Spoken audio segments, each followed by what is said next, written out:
بسم الله الرحمن الرحيم صلى الله عليك يا رسول الله صلى الله عليك وعلى أهل بيتك المعصومين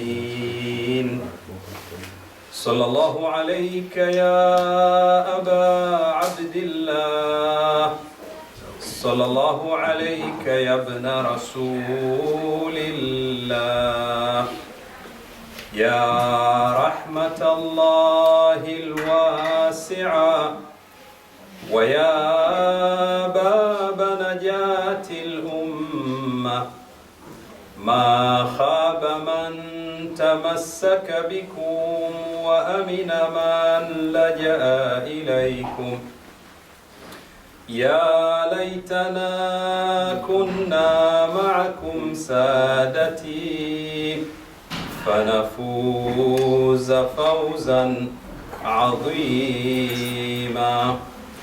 قال الله تعالى في كتابه المجيد بسم الله الرحمن الرحيم إن الله يأمركم أن تؤدوا الأمانات إلى أهلها وإذا حكمتم بين الناس أن تحكموا بالعدل صدق الله العلي العظيم.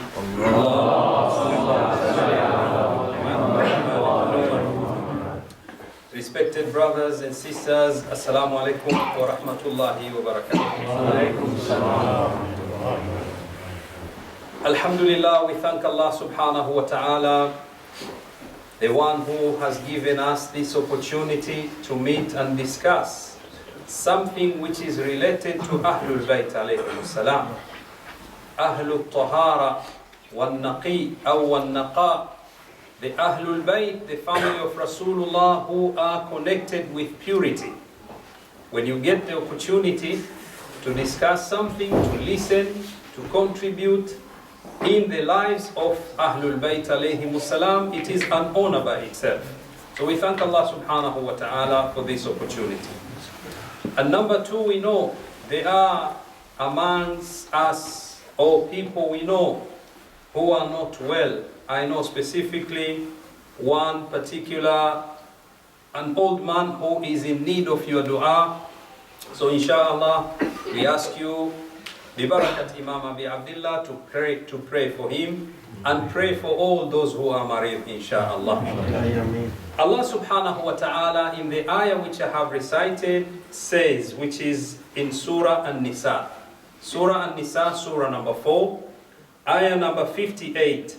He says, Bismillahir Rahmanir Rahim, Inna Allaha ya'amurukum an tu'addul amanati ila ahliha.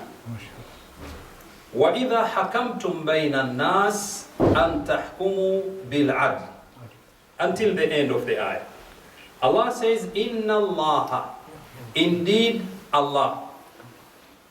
As we have mentioned in one of our majalis, that when Allah subhanahu wa ta'ala uses in the Holy Quran preposition inna, it is known as harfut tawqid. And harfut tawqid, it means that Allah wants to emphasize the message which He wants to tell us. And as we know, per normal language, per our normal discussion, talking, conversation, we don't need to use these emphatic or a kind of language where we use prepositions of tawqid, preposition to emphasize the word which you say, unless if there is doubt. However, with Allah subhanahu wa ta'ala, He is the one who is as-sadiq. That's why when we read the Holy Quran, we finish the ayah or the surah, we say, Sadaqallahul Aliyyul Azim. Sadaqallah. Allah has said the truth. So when we know that Allah, He Himself is the truth, and from Him we find truth, and whatever He says in the Holy Quran is the truth. So when He says inna, it means the message is very heavy. He wants you and me to pay attention. There is no doubt in that which he says. So like, for example, this ayah 58, surah number 4, he says, Inna Allah, indeed Allah. In the ayah which is very famous in Surah Al-Ahzab about salawat to the Holy Prophet, what does he say?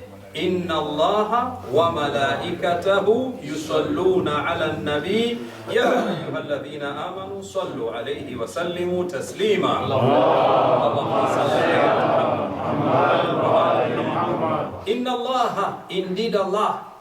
Whatever comes after, he does that. Or he wants us to be aware of that. So in ayah 58 he says, Inna Allaha ya'amurukum. Indeed Allah gives you amr. Ya'amurukum. This is amr from him. And amr means command. Inna Allaha ya'amurukum. Indeed Allah commands you. Command from Allah? Yes, it is from him. What does he commands us? He says, An tu'addul amanati ila ahliha. He commands you to deliver back, to deliver your trusts back to their owners. Indeed, Allah commands you to deliver your trusts back to their owners. So what does it mean? He says, there is no any idea of can I return it or not. If you have been given amana, you must return it to the owners. Why? Because he says that. And there is no any option there. Inna Allah ya'amurukum an tu'addul amanati ila ahliha. So amana is one. In Arabic, if there are many, they are known as amanat. So any amana, if Allah subhanahu wa ta'ala wants you to return to the owner, you must return it. And that's why when we are dead, just before we are buried, normally in the graveyards, just near our grave where we are going to be buried, the family members, normally they will ask a question. Ya Jama'atul Muslimin, O Muslim, brothers who are here, is there anyone amongst you who knows that marhum, who we are going to bury, has taken anything from you in order for us to return it to you? Because now he is returning to Allah subhanahu wa ta'ala. So the family members may say yes. And then they will say, of course, normally people don't go in front to say, I this or I that. They say, anyone who has got anything, please come, see us, come home, we will return it. Why? Because of this. If I am going to die, and I have amana, which I was supposed to return, and if I don't return it, then I will go and face the consequences with Allah subhanahu wa ta'ala. So the ayah is very clear. Inna Allaha ya'amurukum an tu'addul amanati ila ahliha. This is part 1. Part 2 of the ayah, Allah subhanahu wa ta'ala says, وَإِذَا حَكَمْتُمْ بَيْنَ النَّاسِ أَن تَحْكُمُوا بِالْعَدْلِ. And that when you judge between people, إِذَا حَكَمْتُمْ بَيْنَ النَّاسِ أَن تَحْكُمُوا بِالْعَدْلِ, you have and you must judge between them fairly. When you judge between people, and mind you, he says it, وَإِذَا حَكَمْتُمْ بَيْنَ النَّاسِ. He didn't say وَإِذَا حَكَمْتُمْ بَيْنَ الْمُسْلِمِينَ. He didn't say وَإِذَا حَكَمْتُمْ بَيْنَ الْمُؤْمِنِينَ. He didn't say وَإِذَا حَكَمْتُمْ بَيْنَ الشِّيعَةِ وَإِذَا حَكَمْتُمْ بَيْنَ السُنَّةِ. He says وَإِذَا حَكَمْتُمْ بَيْنَ النَّاسِ. Why? Because he is قُلْ أَعُوذُ بِرَبِّ النَّاسِ. He is رَبُّ النَّاسِ, مَلِكِ النَّاسِ, إِلَهِ النَّاسِ. He is رَبُّ النَّاسِ, إِلَهِ النَّاسِ, مَلِكِ النَّاسِ. Allah is the Lord of people. He wants us, when we judge between people, to judge fairly, whether you know them or you don't know them. And this is the hadith. One, it happened at the time of the Holy Prophet Muhammad sallallahu alayhi wa sallam. One Muslim companion, he took something which was in his. It was belonged to one who was not a Muslim. And he said, I'm not going to return it to you. The non-Muslim wanted his amana back. He said, no, I'm not going to give it to you in Medina. He had to go to the Holy Prophet. Ya Rasulullah, I'm not a Muslim, but your companion has taken something from me. I want it, he doesn't want to give it back to me. The Holy Prophet called him. He said, tell him to come here. Companions went, they called him, and the Holy Prophet brought the two together. Why you don't want to return his amana? He said, Ya Rasulullah, because he's not a Muslim. So because he's not a Muslim, I'm not going to give it back to him. Rasulullah said, you can't do that. Islam teaches us to return the amana as per the ayah. Inna Allaha ya'amurukum an tu'addul amanati ila ahliha. Ahliha, whoever you have taken the amana from them, return it. And that's why, wallah, this hadith is very difficult hadith. Difficult for me to understand. You know, after Karbala, the fourth Imam came, fifth Imam came, sixth Imam came. Ja'far ibn Muhammad, salawatullahi wa sallam.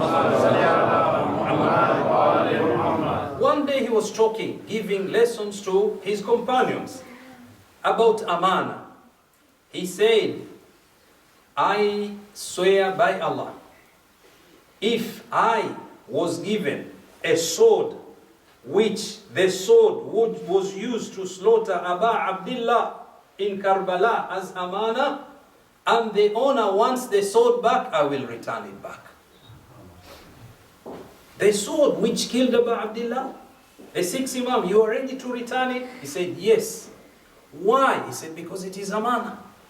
And Allah in the Holy Quran, He says clearly, Inna Allaha ya'amurukum an tu'addul amanati ila ahliha.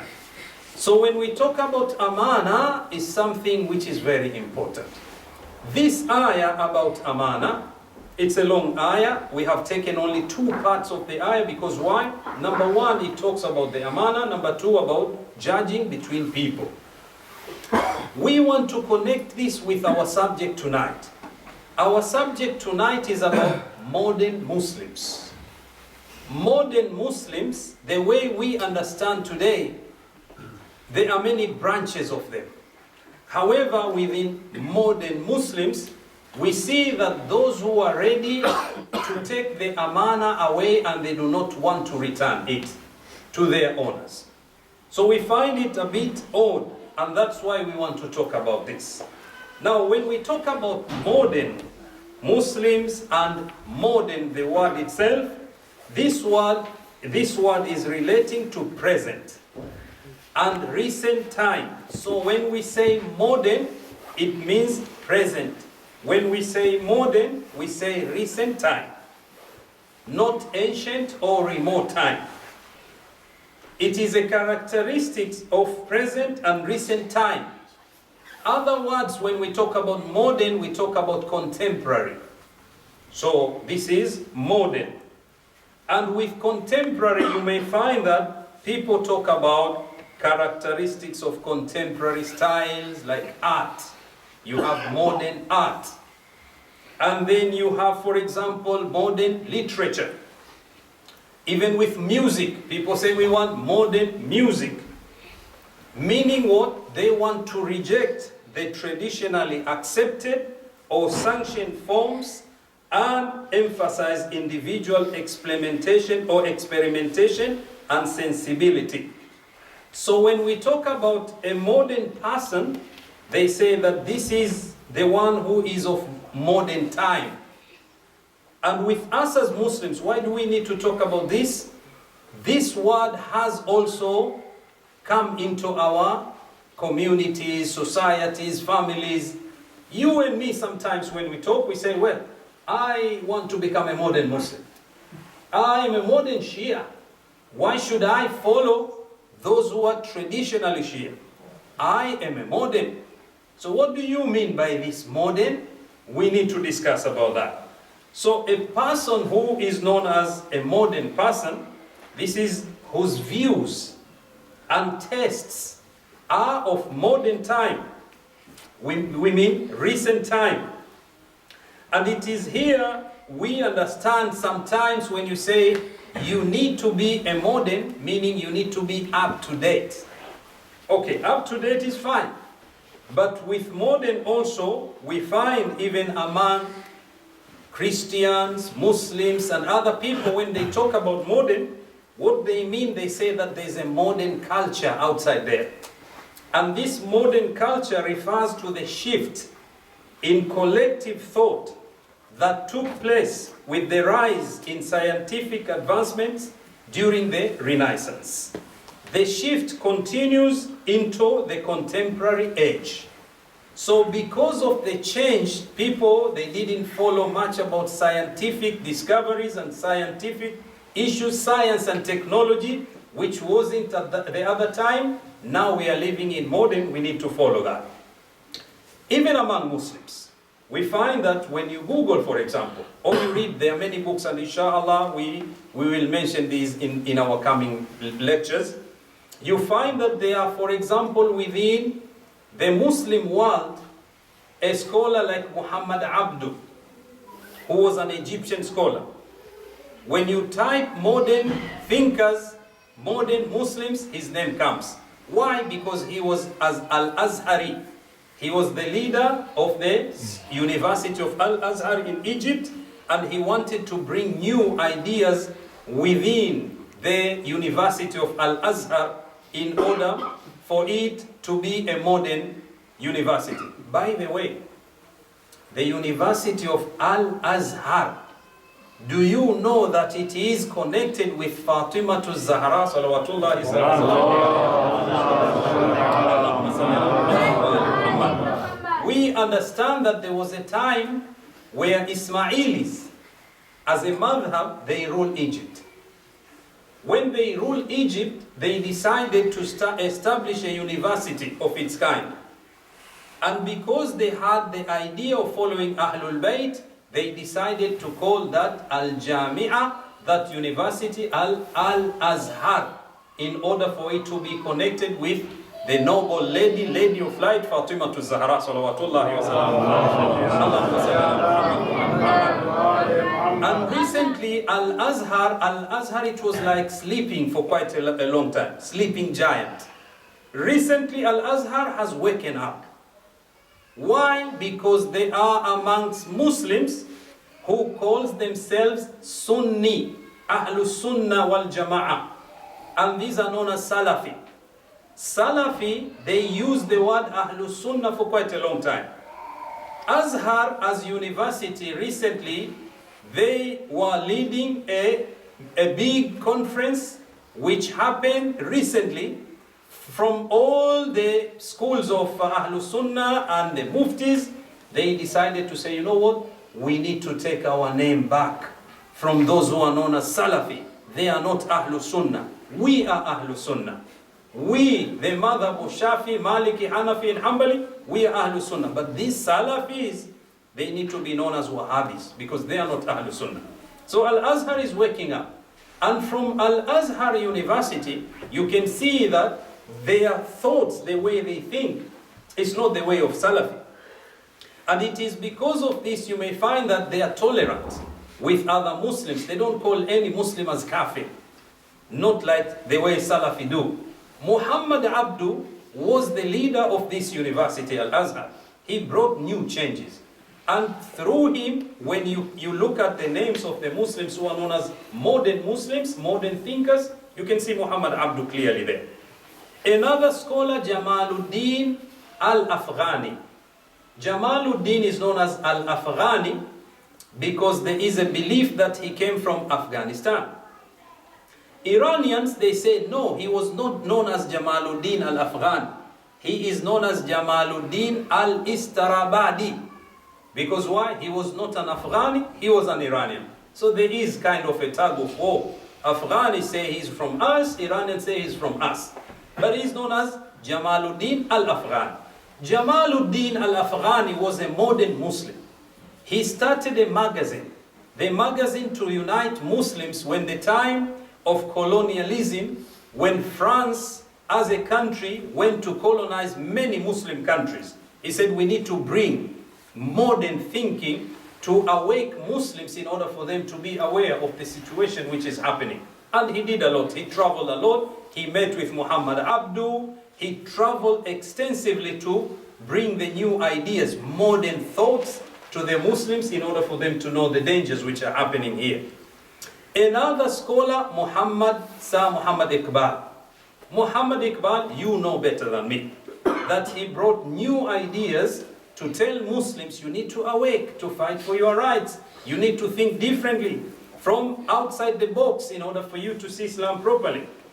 These Muslims, they gathered their thoughts that we need to change within Islam. We need to use what is known as ijtihad.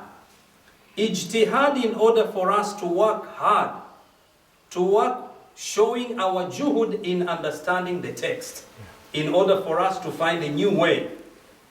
Us as followers of Ahlul Bayt, we have many. We have, for example, Sayyid Muhammad Baqir al-Sadr, Ayatollah Murtada Mutahhari, and many other scholars. These are modern thinkers. They brought ideas which, if you look even up to today, they have passed away. You look even up to today, you say they were ahead of their times. Why? Because they thought within our times. Now, when we look at their ideas, especially followers of Ahlul Bayt, they say that the bab of ijtihad is maftuh. The gate of ijtihad for you to strive hard, to work hard, to understand the text, ayah, to understand hadith, in order for you to apply in your modern time is allowed. And that's why today, when we look at some fatawas of our scholars, some of them are very difficult fatawas. Our scholars say, yes, it is jaiz. You can do that. Others say, no, you cannot do that. And so on and so forth. I will mention one only which is seen as very problematic fatwa. Imam Khomeini, rahmatullahi alayhi, came as a scholar. He passed fatwa. Within his fatwa, he said, he was asked, if someone was born as a man, and if this man wants to change for him to be a woman, is it allowed to do that? He said, yes, you can do that, so long as doctors allow that to happen. So long as psychiatrists sit down with this particular individual and they find that he is a woman, even though you look at him, you see he is a man, he can change. Amongst our brothers, they found that this is like a big bid'ah which have never been seen. And they started shouting, look at Khomeini and his fatwas, look at these Shias, and even amongst the Shias, they condemn Imam Khomeini. But the discussion is there within the fiqh books. There is a terminology which is used within the fiqh of Ahlul Bayt about people who are known as khuntha. Khuntha is a person who was born with two private parts, for man and for woman. The discussions are there. So what do we know? Is he a man or is it a woman? Or is she a woman? Now the discussion says you need to test this man to see whether he's a man or woman. Now the doctors have their ways. And these discussions go to say that, okay, if someone now comes to the masjid to pray, can we allow him to be with men or with women? And when he dies or she dies, how can we wash this particular individual and put kafan and so on and so forth? These discussions are modern discussions which you can find them within our scholars. They extract the laws from the sources of the law, which is Quran, which is Hadith, which is Ijma', and they apply the law to say this is jaiz, it is allowed, permissible, or it is haram. It's a difficult thing. And that's why when you find someone who is known as a mujtahid, we need to honor him, because it's not easy for you to attain the level of ijtihad. Our fiqh of Ahlul Bayt says, a human being has to be one of the three kinds. Number one, either a mujtahid, or a muhtat, or a muqallid. A mujtahid is the person who himself gives his own views about Islam.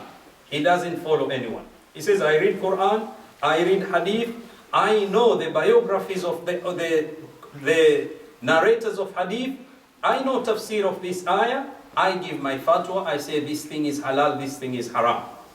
it means that he is not only a professor, but he has dedicated the whole of his life for him to reach where he is. So he knows all the verses in the Holy Quran. He knows the muhkamat and mutashabihat, those which are clear and those which are not clear. He knows the nasikh and mansukh. He knows the abrogated and those which have been abrogated. He knows the am and khas. He knows the general and the specific verses. He is well versed in the Holy Quran as well as ahadith. He is known as mujtahid. The second person is muhtat. Muhtat is the one who has studied well, but he has not reached the level of ijtihad. Muhtat is the one, when you follow him, he will say, I know this hadith, I know this ayah, I know this mas'ala, but I have not reached to the conclusion. It is difficult to live as muhtat, because when you are as a muhtat, if the fatwa says when you travel you have to pray Salatul Dhuhr 2 rakats, because you are a musafir. For a muhtat, he will have to pray Salatul Dhuhr 2 rakats as musafir, and then 4 rakats as a person who doesn't travel. Why? Because he has not reached to the conclusion. So it is difficult to become a muhtat. It's like a nurse and a doctor. Doctor can prescribe. Nurse cannot. She can say, well, I'm not sure about this particular issue, so I'll have to refer it to those who know. Number 3, we, muqallideen. And that's why when we talk, you say, which taqlid do you do? You say, I follow Sayyid Sistani, for example. You do which taqlid? I follow Sayyid Ali Khamenei, for example. Which taqlid you do? I do this taqlid of that. And unfortunately, amongst us, there are people who don't do any taqlid. This is unfortunate. Why? Because either they don't know the masail of taqlid, or number 2, because they don't see it very important. So I don't need to follow anyone. I can follow myself. Well, if you are a mujtahid, ahlan wa sahlan. You can do that. If you're muhtat, it's good. But if you haven't reached that level, you need to abide by the law of taqlid. So when we talk about modern Muslims, we find amongst them those who say, we don't need to do any taqlid, there's no need for us to do any taqlid. And taqlid, in the easiest way of explaining it, is that when you are faced with legal issues, you refer to someone who is specialist in legal issues. You do taqlid of him. When you have financial issues, you ask someone who is specialist. You do taqlid of him. Why, when it comes to Islam, you say, I don't do any taqlid? It's because maybe you know much. Islam says, yes, it's good. If you know, no problem at all. Now, amongst Muslims who are known as modern Muslims, we find that some of them say, astaghfirullah, drinking alcohol, there is no problem at all. And you may find that some Muslims, whenever they have their dinner, they will have wine with it. Why? Because I need to be a modern in order for me to be accepted within the community. So there's no any problem for me to use this. I don't want to be like those classical Muslims who lived in those many years. So you find that they are ready to change the law. Among modern Muslims, there are those who, for example, some of our sisters will say we don't need to wear hijab. Why? Because, well, it's not wajib. Why in the Holy Quran we see that there is an ayah or few verses, they say, well, but we are modern Muslims. There is no need for us to live like those who are in those old days. There are those like recently you have had, ladies like Amina Wadud, who would come forward to say, I want to lead Jama'ah of men. Salatul Jama'ah, we can pray. You do adhan, another one will do iqamah, and I, as Amina Wadud, will lead Jama'ah. How can you do that? Because we are modern Muslims. We are living in a different time, and we can do that without any problem. And you find that amongst those who are followers, there will be men who will stand with women to pray Salatul Jama'ah, man and woman here. which something we have never seen at the time of the Holy Prophet Muhammad sallallahu alaihi wasallam, or any Imam of Ahlul Bayt alayhimus salam. They haven't said, or they haven't given any indication that a woman can lead Salatul Jama'ah of men. Can a woman lead Salah Jama'ah of other women? The answer is yes. Women can pray Jama'ah together, no problem. And one of them can be Imam. There's no problem. But of course, the fiqh says she will have to be in the same line with other women, and they can pray Jama'ah, no problem at all. Men can pray Jama'ah with men, and men can lead men and women, but not women to lead men. Also, we understand among modern Muslims, there are those who say, well, to listen to them, all kinds of music is allowed. There's no haram music. Music is soothing, music is cooling you down, music is fine, there's no any problem at all. We say, well, according to the fatwa of our Maraji, we see that there are kinds of music you can listen, and there are many types of music which are haram not to be listened to. Why? Because it will kill your iman. The words which are used there sometimes are very rough words, and not only that, the culture itself is not a good culture, and for noble people you cannot go that way, and many other reasons, including that Rasulullah never listened to that. Unfortunately, among the music which is allowed today, we see that our youngsters introduce the nauha, the latmiya. Sometimes you yourself, you don't need any marja there.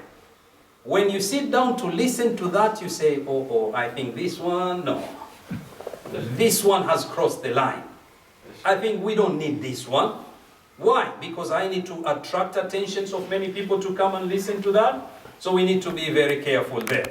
Now, when we talk about modernity and modern Muslims, then we need to understand that Islam does not oppose change.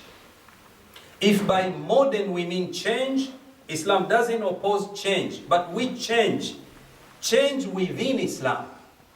Islam doesn't stop that change within Islam. Islam doesn't oppose change to preserve Islam. Change which is not bid'ah. Change which will not change the breaking of Islam. Any change which is counted as bid'ah, that change will not be accepted in Islam, whether you call it modern or whether you give it any other name. And we find that there are some principles when we talk about the issue of modernity and change. There are some principles which will never change until Yawmul Qiyamah. They will remain like that.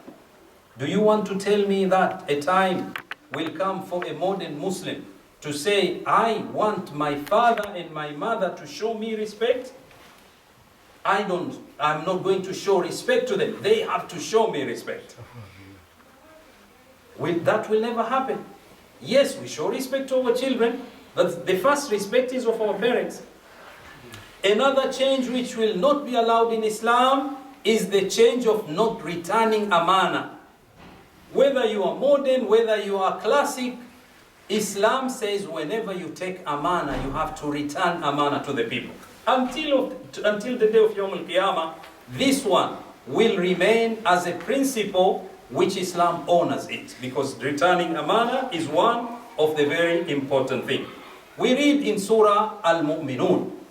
We have surah in the Holy Quran by the name Al-Mu'minun. Allah subhanahu wa ta'ala in the beginning of surah after Bismillahir Rahmanir Rahim, it says, قَدْ أَفْلَحَ الْمُؤْمِنُونَ. قَدْ أَفْلَحَ الْمُؤْمِنُونَ. Indeed, the successful people are believers. قَدْ أَفْلَحَ. And you have قَدْ, which is past tense, preposition of emphasis, قَدْ. And then أَفْلَحَ فِعْلُ الْمَاضِي, past tense, two together they mean there is no doubt at all. Yes, indeed, أَفْلَحَ. They are successful. Who are these? Al-Mu'minun. الَّذِينَ هُمْ فِي صَلَاتِهِمْ خَاشِعُونَ. Those who show humility, humbleness while they are in salah. Khushu' is one of the principles which will never change. If you are a modern Muslim, you cannot change this. You have to stick to khushu' in salah. What is khushu'? When you start your salah, you know that you stand in front of Allah subhanahu wa ta'ala.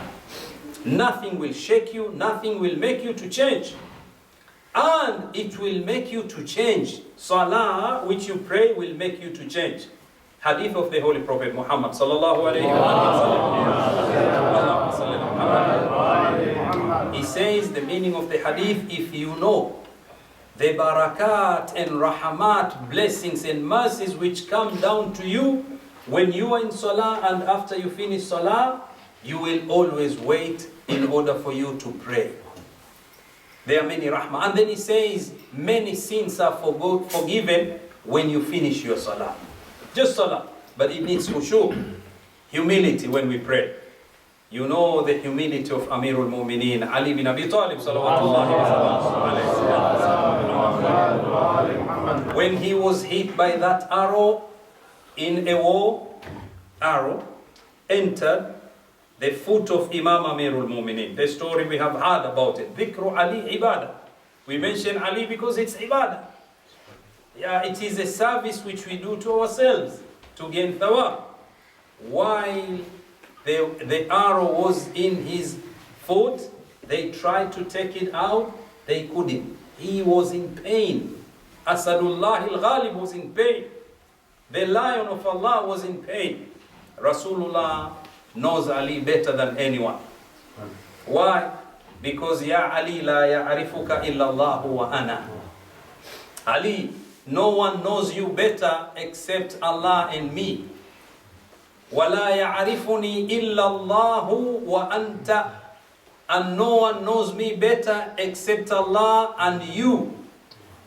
This is Ali. Ali is in pain. Rasulullah says, allow him, wait. When he prays, then you can go. While he's in salah, you can take the arrow out easily. They said, okay, we will wait. Ali bin Abi Talib alayhi salam goes to pray. While he's in salah, Rasulullah says, now you can take it out. They come, they take the arrow easily. We say that they did operation, yeah, without anesthetic in those days. But they managed to take the arrow and Ali bin Abi Talib was in his salah. Can we compare our salah to salah of Ali bin Abi Talib salawatullahi wa salamuhu alayhi? And then can we compare him to any other human beings after the Holy Prophet sallallahu alayhi wa alihi? Of course the answer is no. Ali was Ali. And that's why they managed to take the arrow from him while he was in salah. Our salah, Allah subhanahu wa ta'ala says, قَدْ أَفْلَحَ الْمُؤْمِنُونَ الَّذِينَ هُمْ فِي صَلَاتِهِمْ خَاشِعُونَ. Until ayah number 8, he says, وَالَّذِينَ هُمْ. Who are these mu'minun?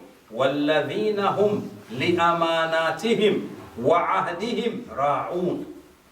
The believers, true believers, these are the one, they to their pledge and their covenant, they are true to those two. They are true to their pledge. They are true to their covenant. They are true to their amanat. And when they promise, they fulfill. These are the believers. So when we talk about amanat, it's very important for us to remember that it is one of the things which will never change. Whether the time will change, the amanat will stay the same. Now, when we connect this subject with the personalities of Karbala, we come to know that within the family of Rasulullah, the grandsons Al-Hasan wal-Hussein alayhim as-salam,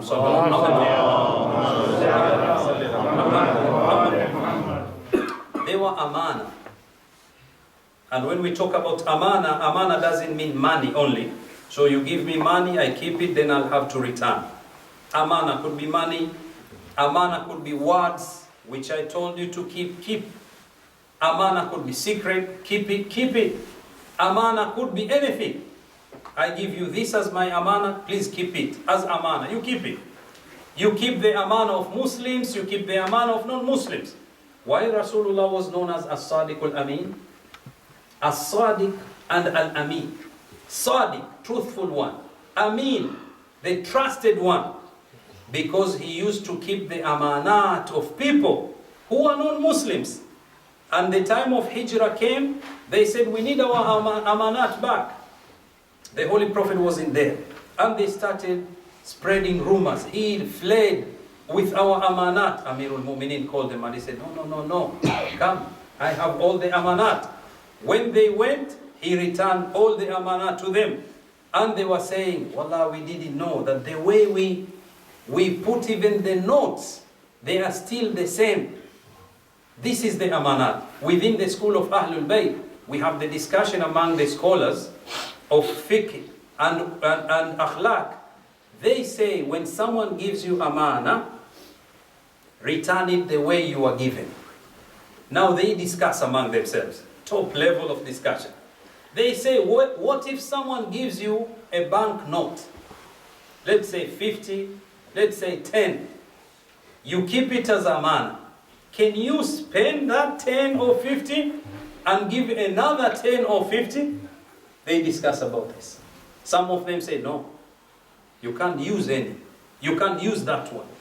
Because that one was given as amana. Keep it the way it is.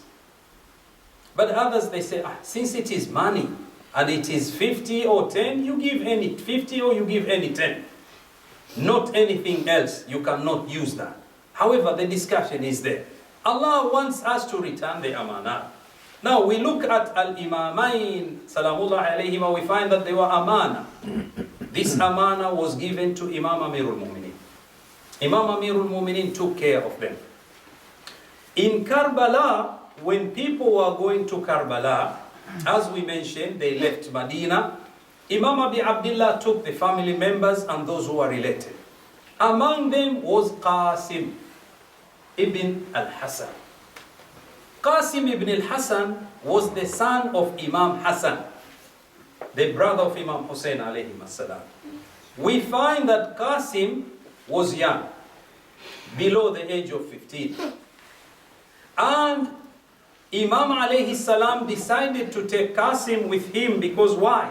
Mother Farwa said, I need to go with you, Ya Aba Abdullah. But I can't go alone. I have my son, Qasim, I want him to accompany us. Imam Abi Abdullah allowed that. He said, no problem, we can take Qasim with us. Qasim is my son. So they went to Karbala. So Qasim, we understand, he was amana. They reached Karbala. The day came of Ashura. All the youngsters, they want to go to fight to defend Aba Abdullah. Now Qasim is looking at his age mates, everyone is ready. They were trained by Abu al-Fadl al-Abbas. They are ready to defend Aba Abdullah. Qasim goes to the mother, Mother, I want to go. Mother says, I don't have any problem. I want you to go and honor Aba Abdullah. He says, but I went to Aba Abdullah a few times and I asked him, he doesn't allow me. So I don't know what to do. The discussion continues back and forth until mother remembers there is Arida. We call it Arida. That amulet.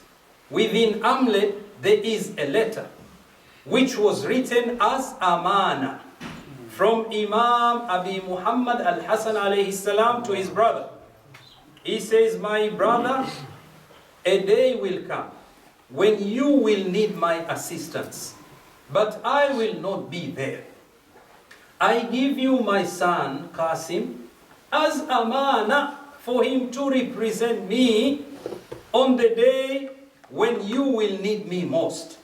Look at the amana. What is the amana? Qasim. Now we understand the problem started here. Aba Abdullah is thinking, how can I allow Qasim to go to fight for the sake of defending me while his father is not here? Qasim went, talked to the mother. Mother gave this amana, take it to Aba Abdullah. When Aba Abdullah al-Hussein alayhi salam saw the letter, he started crying. He said, how can I stop you? This is amana. Now the discussion comes between the brother and the sister. Sayyida Zainab talks to Imam Abi Abdullah. What can we do now? Imam Abi Abdullah says, there's nothing I can do, I have to fulfill the aman. Sayyida Zainab says, no problem. Let me prepare Qasim. They took Qasim to the tent. All the ladies are with Qasim. They started putting the amama of Imam Hassan on the head of Qasim. And they put a robe on the shoulders of Qasim. And the sister and brother, Sayyida Zainab and Imam Abi Abdullah, they look at Qasim, they say, oh sister, oh brother, look at Qasim, he reminds us about our brother Imam Hassan alayhi salam. They started crying. I ask you, O Mu'mineen, why Sayyida Zainab and Imam Hussein cried? They cried because they remembered Imam Hassan. But do you remember how Imam Hassan died? It was that another evil woman, the other woman who was given bribe by Muawiyah. And this woman decided to poison Imam Hassan. Imam Hassan ate the food and the poison, it caused problem to him. He started vomiting blood. And Imam Hussein alayhi salam took Imam Hassan in the room. What did they discuss among themselves? Imam Hassan is telling his brother, oh Hussein, close the door. I don't want Sayyida Zainab to listen and to hear what is happening between us here. We don't want to cause any pain to our sister. Yes, they did that. Imam Hassan alayhi salam continued with the pain until he attained his shahada. Now today they remember Imam Hassan in Karbala. Look at Qasim, looks like Imam Hassan. The time comes, the son goes to fight until he attained shahada, and he died in Karbala. Just before he died, he sent salam to Abi Abdullah. Now this salam is the salam. You look at all the shuhada of Karbala, and especially the relatives, you could see that they would say, Assalamu alayka ya Aba Abdullah. Peace be upon you, O Aba Abdullah. Either they would say, come for our rescue, or this is the last salam to you. And Aba Abdullah would run to go to them and carry their bodies back to the tent. And this happened with Qasim. When they took the body back to the tent, all the ladies started crying. Because why? They see as if Imam Hassan has been killed again. Now we ask a question. If Aba Abdullah would be there to answer to the calls of each and everyone who said, Assalamu alayka ya Aba Abdullah, who was there when Aba Abdullah was alone? Who was there when Aba Abdullah was alone? When he said, Hal min nasirin yansuruni? Is there any helper to help us? Is there any helper to help us? Why? Because Aba Abdullah is alone. We know it was a difficult moment for him because he was alone. Let us go to Imam Muhammad al-Baqir alayhi salam. Imam Muhammad al-Baqir, when he was in his last moment in Sakratil Maut, Imam Ja'far al-Sadiq alayhi salam was preparing the body. Imam Muhammad al-Baqir in his Sakratil Maut, Imam Ja'far is carrying his head to put on his lap. Imam Muhammad al-Baqir removes his head from the lap of Imam al-Baqir. This happened also with Imam Sajjad and Imam Muhammad al-Baqir. Why you remove your head, O Imam? He says, how can I put my head on your lap while when they were slaughtering Aba Abdullah, there was no anyone to put his head on his lap. Abi Abdullah died alone. No one was there to help him. And that's why we feel pain when we remember Aba Abdullah. Assalamu alayka ya Aba Abdullah.